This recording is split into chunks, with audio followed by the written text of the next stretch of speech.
Hey guys, welcome back to Vic Ferrari's Garage. So it has been flat out forever since I've been able to get in the garage because the temperature here in Phoenix won't freaking quit. What is it, September 22nd? I've heard there's snow in some other places and we are still at 104 degrees every day. I heard it's going to be 107 next week, like September 30th. That's insane. So anyway, let's hop over, kind of give you an idea where I'm at. I've had 2 nights to work on this in a month, and that bug almost went in my mouth.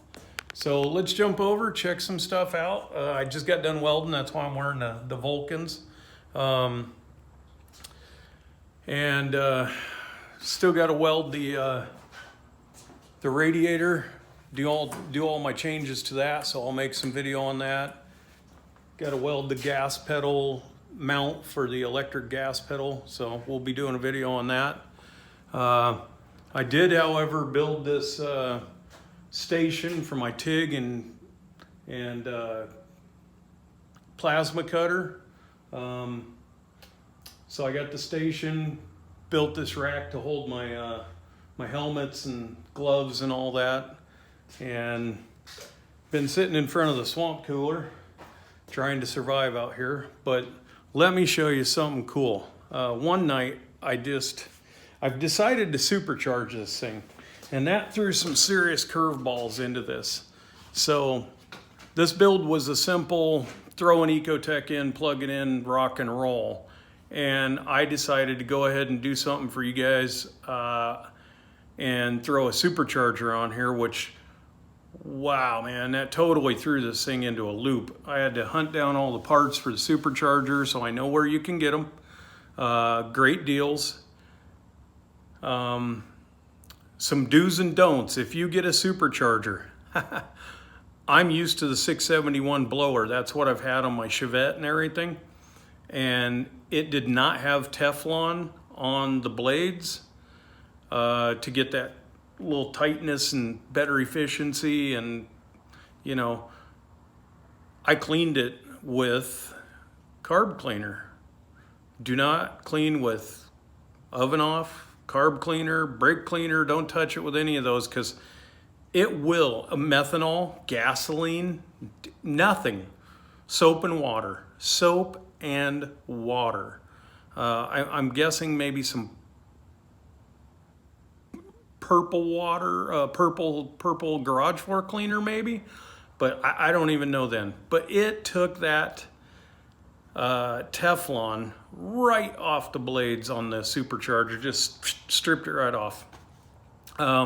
Luckily, the Teflon doesn't do anything other than efficiency. It tightens up the 2 blades where they pass each other like a set of gears.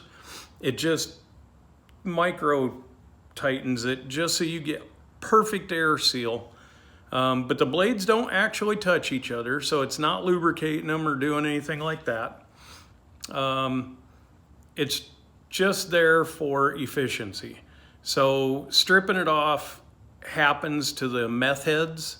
The guys that inject methanol into their superchargers, they're called meth heads. So that will strip it. So those guys are stripping theirs all the time anyway. And all it'll do is make your blower or your supercharger a little bit noisier, because the dull flat finish tends to eat sound. Your efficiency is going to drop by maybe 1 pound to boost. So it's not a big deal at all. If you're dying to get that 1 pound back, go to a point size smaller and pulley like 3.0, go to a 2.8 or 9 and spin the blower a little faster. I know it's a supercharger. I'm going to call it a blower because I'm a blower, old-fashioned blower guy. Can't get it out of my head. So anyway, check out the supercharger.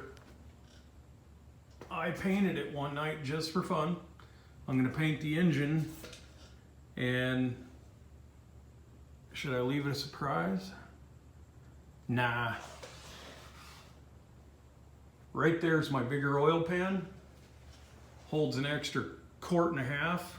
See that area right there? It'll fill that area mostly in with a deeper pan, goes deeper back. I'm gonna go red. The whole center is gonna be white. The top is gonna be blue. That's actually a valve cover just for working on it. The painted one is in my closet, safe place, because I already painted the valve cover. Just grabbed that one out of the junkyard for like, I think they wanted 12 bucks for that thing. I mean, crazy how cheap stuff is. But been doing a lot of stuff in the last 2 days. I used my new plasma cutter, cut out these motor mounts here, welded them to the bar so that you can pull that bolt. You can undo these bolts here, and then trying to fall over on my stool. And then this whole bar will stick with the engine because those are going to stay mounted. You're just going to undo the bell housing leave those 2 bolts alone, undo that bolt, undo the bell housings, undo your wires, undo your fuel right there.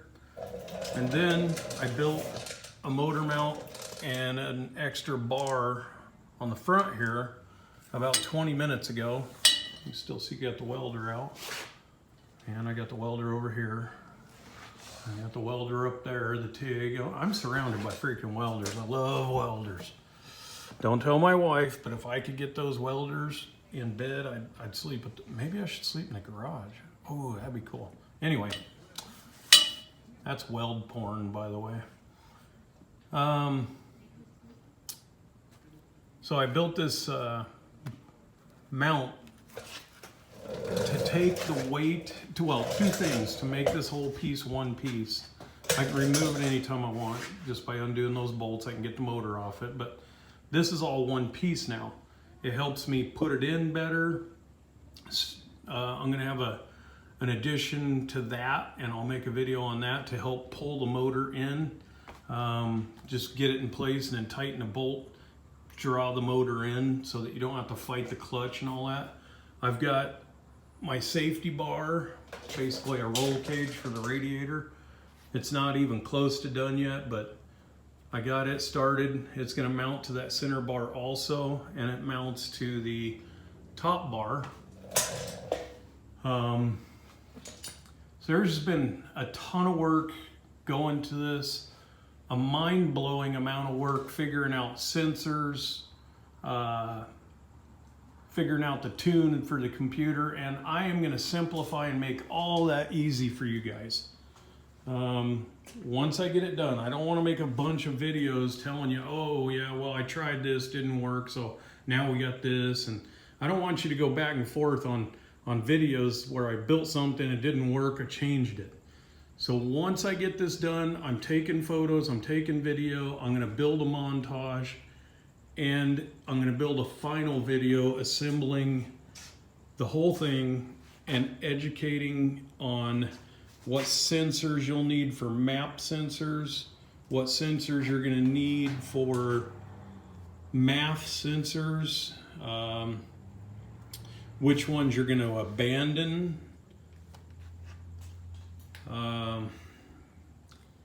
what tune to put in it. All of that stuff is going to be in a video so that you guys can put an Ecotec supercharged or non-supercharged in your buggy, and you won't have to go through the hell of figuring it all out. You can leave that to me. And I will also I already made a list of where you get the blower, what you need,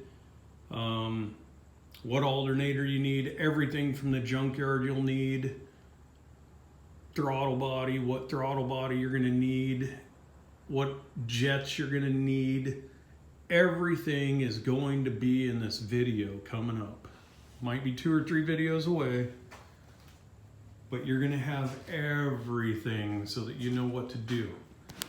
So just leave it to old Vic Ferrari. We'll get it done for you. And in the meantime, Don't mean to be like pushing it, but if you want to ride your buggies, if you want to be free, right there, brother. I know some of you guys are out there, you're Democrats, you're mad, but hey, that guy's gonna keep you riding these. The other guys are gonna put you in socialism.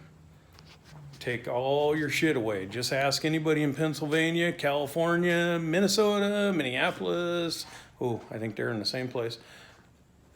Chicago, New York.